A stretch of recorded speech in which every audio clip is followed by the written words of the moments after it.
কাঞ্চনপুর নামক একটি গ্রামে সবিতা নামক একটা মহিলা তার মেয়ে মুন্নিকে নিয়ে বসবাস করত। অনেক আগে সবিতার স্বামী মারা যায়, তাই সে তার মেয়েকে নিয়ে তার ভাইয়ের বাড়িতে বসবাস করত। বিনিময়ে তার ভাই ও ভাবি তার উপর অনেক অত্যাচার করত। তাকে দিয়ে সারাদিন কাজ করাতো, তারপরও সবিতা কিছুই মনে করতো না। সে মুখ বুজে সব সহ্য করত, শুধুমাত্র তার মেয়ে মুন্নির কথা ভেবে। এভাবেই সময় কাটতে থাকে। মুন্নির বয়স 18 বছর পার হয়ে যায়। মুন্নির পড়ালেখাও প্রায় শেষ হয়ে এসেছে, তাই সবিতা তার মেয়ের বিয়ের জন্য ব্যবস্থা করছেন। একদিন সবিতা বাজার করে বাড়ি ফিরছিলেন। তখনই তিনি জঙ্গলের রাস্তা দিয়ে আসার সময় কিছু কান্নার আওয়াজ শুনতে পায়। আওয়াজ শুনে সামনের দিকে যেতেই সে দেখতে পায় একটা বিশাল বড় খাঁচার মধ্যে 5টা খরগোশের বাচ্চা বন্দি হয়ে আছে। আরে, এই খরগোশের বাচ্চাগুলো এখানে বন্দি হলো কি করে? মনে হয় করে শিকারী এখানে ফাঁদ পেতে রেখেছিল, আর বেচারা খরগোশগুলো এখানে বন্দি হয়ে গেছে। আমি বরং এদেরকে মুক্ত করে দেই। কিন্তু এখানে তো দেখছি তালা দেয়া, কিন্তু আমি এটা কি করে ভাঙবো? তখনই সে খরগোশের বাচ্চাগুলো কথা বলতে থাকে। আমাদের মুক্ত করো, আমাদের মুক্ত করো। আরে, খরগোশের বাচ্চাগুলো জাদুর নাকি? এরা দেখছি কথাও বলতে পারে। হ্যাঁ, আমরা জাদুর, আমাদের সাহায্য করো, নয়তো শিকারী আমাদেরকে মেরে ফেলবে। ওই শিকারী অনেক খারাপ, আমাদেরকে মুক্ত করো। আমি তোমাদেরকে তো মুক্ত করতে চাই, কিন্তু এই তালা আমি কি করে ভাঙবো? এই তালা ভাঙতে হবে না। তুমি এখান থেকে বামে একটা গুহা দেখতে পাবে। সেই গুহায় শিকারীর অনেক ধন দৌলত খাজানা আছে, আর তার পাশে একটা ছোট্ট বাসে রাখা আছে শিকারীর চাবি। ওই চাবি আনলে এই তালা খুলে যাবে। আচ্ছা, ঠিক আছে, তোমরা একটু অপেক্ষা করো, আমি এখনই গিয়ে ওই চাবি নিয়ে আসছি। এরপর সবিতা ওই গুহা খুঁজে বের করে। তারপর সেই গুহার মধ্যে প্রবেশ করেই দেখে গুহা ভর্তি সোনা দানা দিয়ে ভরা। কিন্তু সবিতা ছিল অনেক নির্লোভ। সবিতা সোনা দানার কোনো লোভ না করে দ্রুত চাবি নিয়ে সেই খরগোশের কাছে চলে আসে। তারপর 5 খরগোশের বাচ্চাকে সেই খাঁচা থেকে মুক্ত করে। খাঁচা থেকে মুক্ত হতেই খরগোশের বাচ্চাগুলো 5টা পরীতে রূপান্তরিত হয়। আরে, আপনারা তো পরী, আপনারা খরগোশের বাচ্চা হয়েছিলেন কি করে? আসলে এই শিকারে একটা জাদুকর ছিল, তাই সে আমাদেরকে জাদু করে খরগোশ বানিয়ে আটকে রেখেছিল। তোমাকে অনেক ধন্যবাদ, তোমার জন্য আমরা আজ মুক্ত হতে পেরেছি। কোনো ব্যাপার না, আপনারা আপনাদের পরিরাজ্যে ফিরে যান। আপনারা ভালো থাকবেন। আমি তাহলে এখন আসি।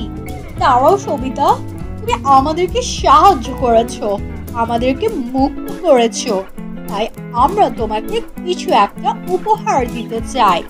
তুমি আমাদের 5 পরীকে মুক্ত করেছো, তাই আমরা 5 পরী তোমাকে 5টি বিশেষ জাদুর লেহেঙ্গা দিতে চাই। 5টি জাদুর লেহেঙ্গা? কিন্তু আমি এই জাদুর লেহেঙ্গা দিয়ে কি করব? আর এই জাদুর লেহেঙ্গা আমার কাছে থাকবে? সেগুলো তো নিরাপদ নয়। অন্য কেউ এই লেহেঙ্গার ব্যাপারে জানতে পারলে তারা লেহেঙ্গাগুলোর অপব্যবহার করতে চাইবে। আমার কিছুর প্রয়োজন নেই।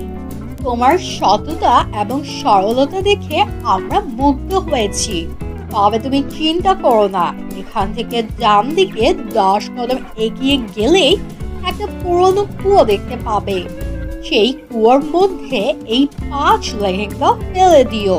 তারপর তোমার যখন প্রয়োজন হবে তুমি কুয়োর কাছে আসলেই সেই 5 লেহেঙ্গা তোমাকে সাহায্য করবে। এই নাও। এই বলে 5 পরী তাদের জাদুর কাঠি ঘুরায়, আর সেখানে 5টি জাদুর লেহেঙ্গা প্রকট হয়। সবিতা তার মেয়ে মুন্নিকে নিয়ে সেই কুয়োর মধ্যে 5 লেহেঙ্গা ফেলে দেয়। তারপর বলে, মুন্নি, এই লেহেঙ্গাগুলো এখানে নিরাপদ, চলো আমরা বাড়ি যাই, তোমার বিয়ের প্রস্তুতিও নিতে হবে। এভাবে সময় কাটতে থাকে। সবিতা তার মেয়ের বিয়ের প্রায় সব প্রস্তুতি করে ফেলে, কিন্তু হঠাৎ একদিন অনেক ঝড় তুফান আসতে শুরু করে। সবিতা তার ভাই ভাবির সঙ্গে থাকলেও তারা তাদের ঘরের মধ্যে রাখতো না। সবিতা তার মেয়েকে নিয়ে একটা ছোট্ট ঝুপড়ি ঘরে থাকতো, আর সে ঘরে তাদের বাড়ি লন্ডভন্ড হয়ে যায়। তাদের ঘরে খাওয়ার মতো কিছুই থাকে না। এদিকে মুন্নির বিয়ের দিনও চলে আসে। সবিতা অনেক বিপদে পড়ে যায়। তখনই হঠাৎ সেই জাদুর 5 লেহেঙ্গার কথা মনে পড়ে যায়। সে মুন্নিকে বলে, মুন্নি, আমাদের এই বিপদের সময় আমরা তো আমাদের সেই জাদুর 5 লেহেঙ্গার সাহায্য নিতে পারি। চলো মা, কুয়া থেকে 5 লেহেঙ্গাকে আমাদের সাহায্য করতে বলি। এরপর সবিতা তার মেয়ে মুন্নিকে নিয়ে একটা মই বেয়ে নেমে যায়। এরপর 5 লেহেঙ্গাকে তাদের সমস্যার কথা খুলে বলে। তখন জাদুর 5 লেহেঙ্গা বলে, আরে এ ব্যাপার, আমরা থাকতে তোমার চিন্তা কিসের? দাঁড়াও, আমরা তোমাকে এখনই 1 হাড়ি স্বর্ণ মুদ্রা দিচ্ছি। এগুলো বিক্রি করে তোমার মেয়ের বিয়ের ব্যবস্থা করো, আর নিজেদের জন্য একটা বড় বাড়ি কিনে নাও। সবিতা স্বর্ণ মুদ্রা পেয়ে অনেক খুশি হয়। তারপর তাদের নিজেদের জন্য একটা বিশাল আলিশান বাড়ি কিনে নেয়, আর বাকি টাকা দিয়ে ঘরের সমস্ত প্রয়োজনীয় জিনিস কিনে নেয়। এভাবেই সময় কাটতে থাকে। সবিতা এখন গ্রামের অসহায় মানুষদের সাহায্য করত। এইসব দেখে সবিতার ভাবি রূপা অনেক অবাক হয়। আরে, এই মহিলাকে তো আমি আমার বাড়ির কাজের মেয়ে হিসেবে রেখেছিলাম, তাহলে হঠাৎ করে এদের কাছে এত টাকা এলো কি করে? নিজেরা এত বড় লোক হলো, আবার গ্রামবাসীদেরকেও সাহায্য করছে। ব্যাপারটা দেখতে হয় তো। একদিন এক গরিব বৃদ্ধা আসে সবিতার কাছে সাহায্যের জন্য।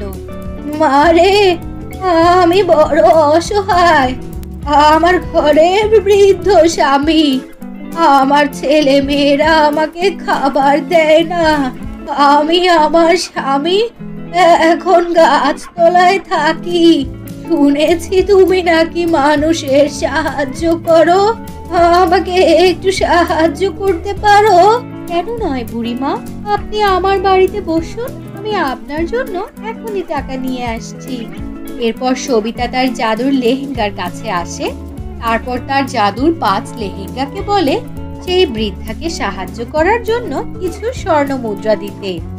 তারপর কুয়ার জাদুর 5 লেহেঙ্গা আবারও 1 হাড়ি স্বর্ণ মুদ্রা দেয়, আর এসব রূপা আড়াল থেকে দেখে নেয়। সবিতা সেই স্বর্ণ মুদ্রা নিয়ে ওই বৃদ্ধা মহিলাকে দিয়ে দেয়। ওই বৃদ্ধা মহিলা অনেক খুশি হয়ে সবিতাকে ধন্যবাদ জানিয়ে ওখান থেকে চলে যায়। এদিকে রূপা মনে মনে বলে, আচ্ছা, এই জাদুর 5 লেহেঙ্গার জন্য তোমরা মা মেয়ে এত ভাড়া বেড়েছো না? এবার আমি এই 5 লেহেঙ্গা চুরি করব, তারপর আমিও তোমাদের চেয়ে ধনী হয়ে যাব। তারপর রূপা ওই মই দিয়ে কুয়োর মধ্যে নামে। তখন 5 লেহেঙ্গা রূপাকে দেখে বুঝতে পারে ও একটি লোভী মহিলা। শয়তান মহিলা, তুই আমাদেরকে চুরি করতে এসেছিস তাই না? দাঁড়া, দেখাচ্ছি মজা। তখন 5টা লেহেঙ্গা 5টা সাপে রূপান্তরিত হয়, আর রূপাকে ছোবল মারতে থাকে। সাপের কামড় খেয়ে রূপা ওখানে মারা যায়। এভাবে রূপা তার লোভের শাস্তি পেয়ে যায়। অন্যদিকে সবিতা তার মেয়েকে নিয়ে সুখে শান্তিতে জীবন কাটাতে থাকে।